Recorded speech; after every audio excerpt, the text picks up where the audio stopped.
Yo, still Bills, what's the deal, man? I'm fresh off the clock, man. My big ass forehead. About to go give me something to grub on and head home, man. But peep game, man. I done came across a few people wanting to, expressing an interest to sign Bud Crawford, and I think that shit is balling. But one fighter in particular, fighter turned promoter, who made the same offer was Floyd, and I don't know how I feel about it, honestly, man, because, alright, so, I'm in 150% agreement with what he said as it pertains to, everybody looks out for their own, just everything that he said, everybody looks out for their own, and how, blacks don't get the, they always get the last. They're not treated with the same level of respect as others in the boxing world. And I understand that, and I respect the fuck out of that. But my thing is this. Where was this energy when you was active?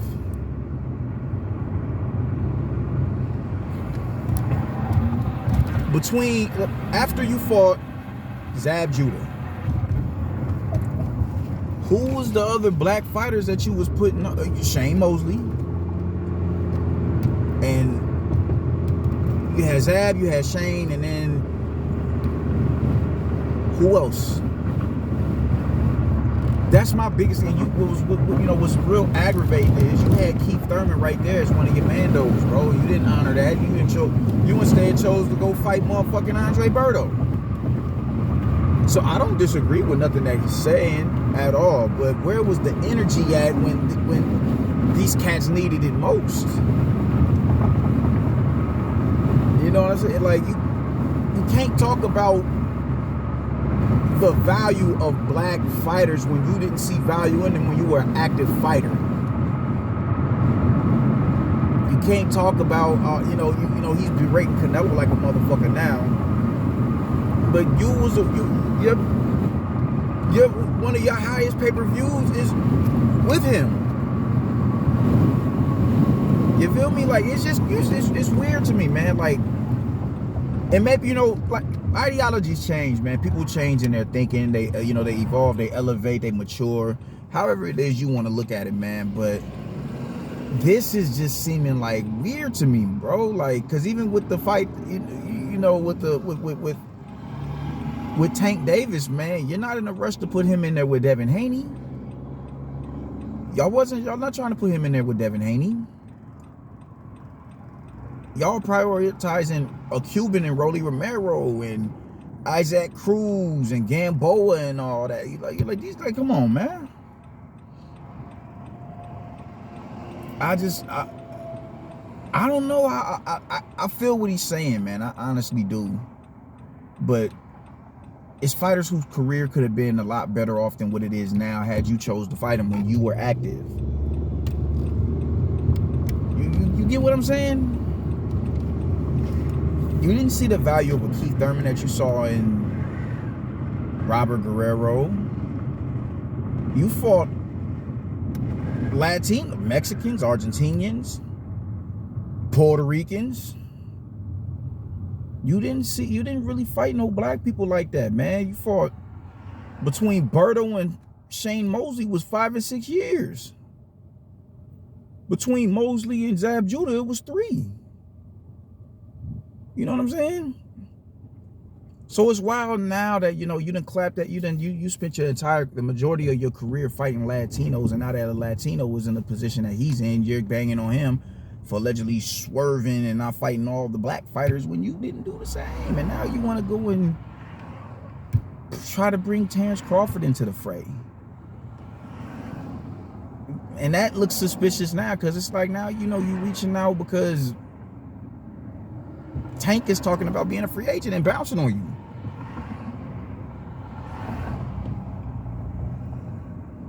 I don't know, man. I don't know, man. Like I said, not everybody comes into consciousness and knowledge of self right out the gate.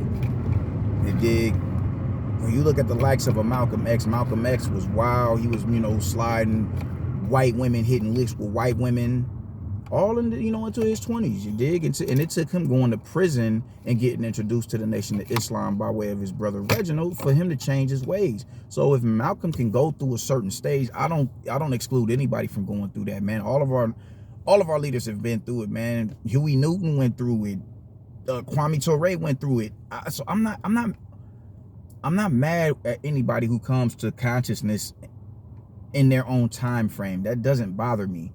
I'm not gonna hold, like Artman, for example, man. There's people who bring up clips of him talking about, man, I just really want a white girl with a fat ass.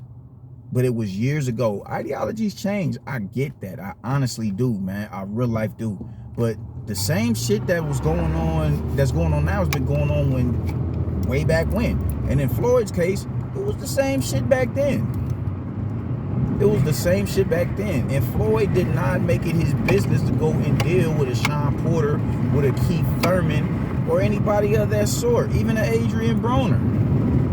Nah, Broner wasn't a 147 pounder at that time. But he didn't make it his business to go and holler at them. He didn't make it his business, man. And their careers could have been a lot better off had he done that. You dig? So that's my biggest thing with it, man. I agree with him 100% on what he's saying about Bud. I think it's accurate. I don't see anything wrong with it. I don't see nothing wrong with self-preservation. I don't see nothing wrong with looking out for your own and really prioritizing your own people first. I have no issue with that. We need more of that as black people in society, politically, socially, economically, all facets of the board. We need that. I see nothing wrong with it. I don't see nothing wrong with when Latinos do it. I see nothing wrong with it when Asians do it, man. Self-preservation. That's what you're supposed to do as a people. You want your people to get ahead. That doesn't mean you denigrate anybody else, but you want your people to get ahead. I have no issue with that. I think it's beautiful. But it's just like, it's a head scratcher that you would take this long to come to that ideology and that conclusion when you were active. Your biggest thing was Mexican fighters sell, black fighters don't. That was your MO. That was your MO.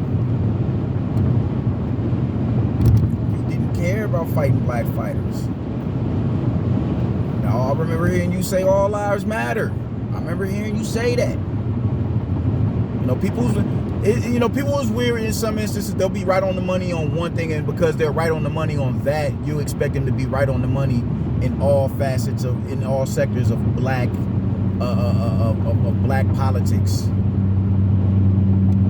in black spaces. So he could feel like all lives matter, but he could also feel like, nah, man, black boxers don't, they get this shit into the stick. He could feel like that. I can see that. People's ideologies, they vary. Everybody is not going to be lock and horn with the other, and I understand that. But I just can't help but get past that. Like, I don't know if it's a sales pitch that you're trying to pitch to Bud. I don't know what it is. I don't know. I don't get it, man. And even, when you look at Tank, man, it's like, you look out for your own. But now Tank is talking about up and leaving. That shit is alarming. That shit is very alarming. You dig? Who wouldn't want to be up under the tutelage of Floyd Mayweather Jr., man? One of the greatest to ever, by a lot of people's estimation, the GOAT. Why wouldn't you want to be up under the tutelage of somebody like that? Why wouldn't you want somebody like that to guide you in your career? Seeing what he was able to do for himself, the amount of wealth that he was able to amass for himself. Why wouldn't you want to be up under somebody like that? You gotta ask those questions. You dig? Like, I've seen a few people's videos on it, and they're mad that you feel like they're mad that you're voicing what it is you're voicing and how you're voicing it. They're very uncomfortable with you saying, oh man, you doing the same thing as them. Hey, well, shit, cool, whatever, do it. Jewish people look out for Jewish people. Why can't black people look out for black people? Nothing wrong with that. We don't have no strongholds in these, in cosmetics. Bar women, we don't have no foothold in cosmetics and these, these nail salons and these hair salons and all that shit. Asians do, and they make it clear we are not looking to integrate any of y'all, our clientele, into our business. We're not looking to do that. All right, cool. It's understandable. For us, it's fucked up because we stimulate your economy. So on morale alone, it's like, yo, that shit is grimy. But as far as self-preservation is concerned,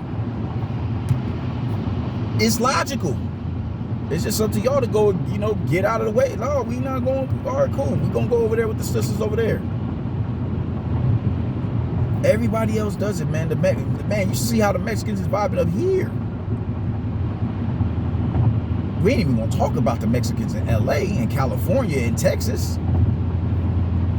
It's the logical thing to do. I don't see anything wrong with self-preservation. The Boricuas up in New York, the Cubans in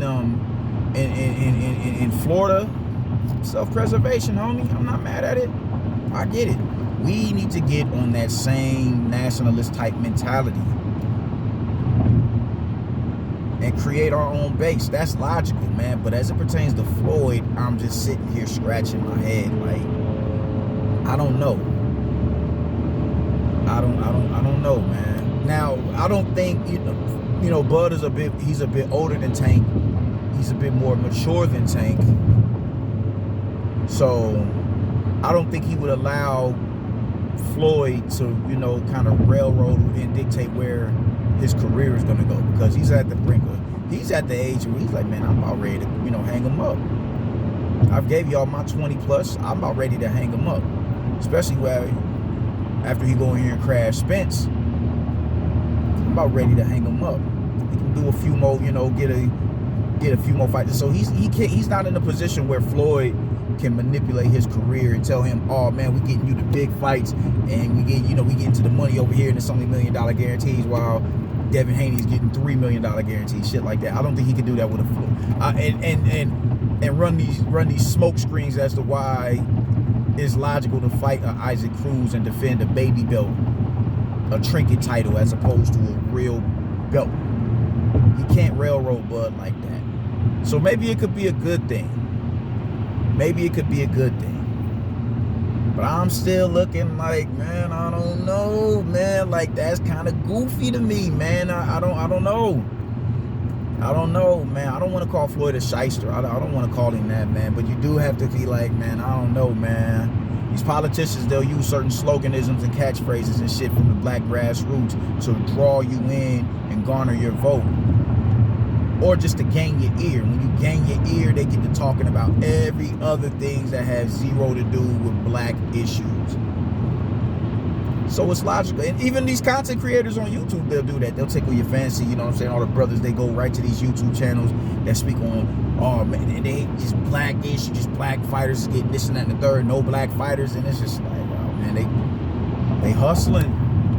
They hustling. They hustling. It's profit and black misery. And I don't want to say that that's what Floyd is doing. I don't want to do that. I don't want to do that, man. But god damn it. I'm just saying, you just gotta consider it. You have to consider it. You have to sit back and, you know, put your thinking cap on.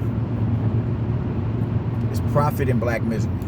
You have to be very careful who you go with when they sit here talking the shit that they talk. I'll support my own.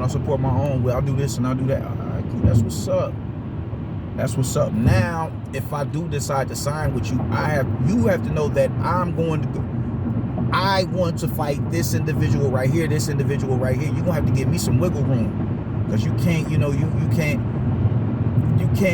get in my car and drive it for me, bro. You made your bones as a fighter. I'm trying to do that my damn self. I want to be remembered as one of the greats to ever lace them up. Got to do it like that.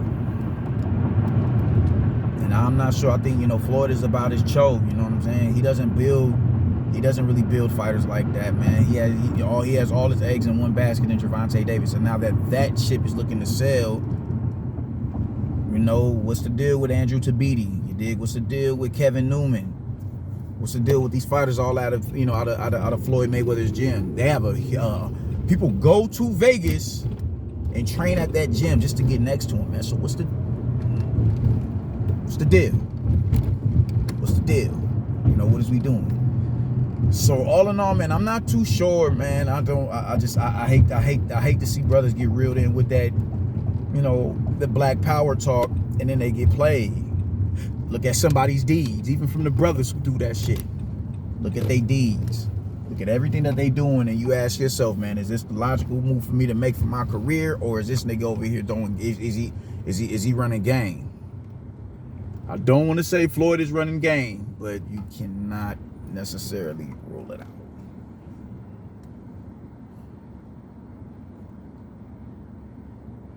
Oh, damn, my baby ain't out here, so yeah, man. I think we got to be very meticulous in how we move on situations like this when it comes to black empowerment, man. Don't let anybody get in your face and run that shit on you. Otherwise, they'll use that shit against you and bend you to their will and be extremely manipulative as any white dude would.